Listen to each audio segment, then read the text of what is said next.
আসসালামু আলাইকুম ভিউয়ার্স, সবাই কেমন আছেন? তো আশা করি সবাই ভালো আছেন।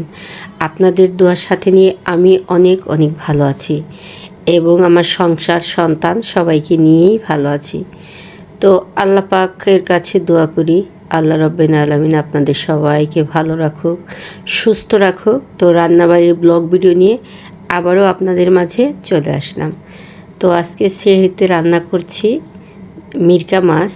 তো এই তো ফুলকপি দিয়ে খুব সুন্দর করে মিরকা মাছ রান্না করছি।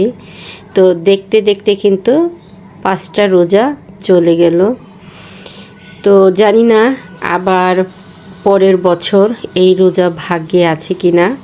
তো সবাই দোয়া করবেন আমার সংসার নিয়ে, সন্তান নিয়ে আমি যেন ভালো থাকি এবং আল্লাহ পাক যেন পরের বছরের রোজাটা আমার কপালে রাখে। তো এখন রাত্রি বাজে 3টা। তো একা একাই রান্না করছি আর ভাবছি সবার সাথে একটু শেয়ার করি। তো ব্লগ ভিডিওটা কার কাছে কেমন লাগে সবাই একটু লাইক কমেন্ট শেয়ার করে দিবেন। আর যদি কারো কাছে ভালো না লাগে তাহলে দয়া করে স্কিপ করে চলে যাবেন। তো এই তো আমার ছোট্ট রান্নাঘরের ব্লগ ভিডিও আপনাদের সাথে হাসি মুখে একটু শেয়ার করলাম।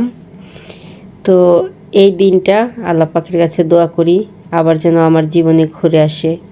তবে আজকে আমার বাবাকে আমি প্রচুর মিস করছি। আমার বাবা মারা গেছে আজকে প্রায় 15-16 দিন। তো বাবাকে অনেক মিস করছি, কারণ বাবা এই টাইমে প্রত্যেক দিনই ডেকে রান্না করার জন্য উঠিয়ে দিত। তো যাদের বাবা নেই একমাত্র তারাই জানে যে আসলে বাবা কী জিনিস। এতদিন ছিল তো আসলে বুঝতে পারিনি, এখন হারিয়েছি, এখন অনুভব করি যে আসলে বাবা কী জিনিস। তো সবাই ভালো থাকবেন, সুস্থ থাকবেন। আপনাদের প্রতি রইল অনেক অনেক ভালোবাসা এবং দোয়া। আপনারা সবাই দোয়া করবেন আমার পরিবার নিয়ে আমি যেন আবারও বলছি ভালো থাকতে পারি, আর এই বছরটা যেন আবারও আমার জীবনে যেন ঘুরে আসে। আসলেও মৃত্যু সবাইকে একদিন বরণ করতে হবে, তবু বেঁচে থাকার আশা প্রত্যেকেরই আছে। তো সেই কারণে একই কথা বারে বারে বলছি। আজকে কেন জানি না মনটা বেশি ভালো লাগছে না,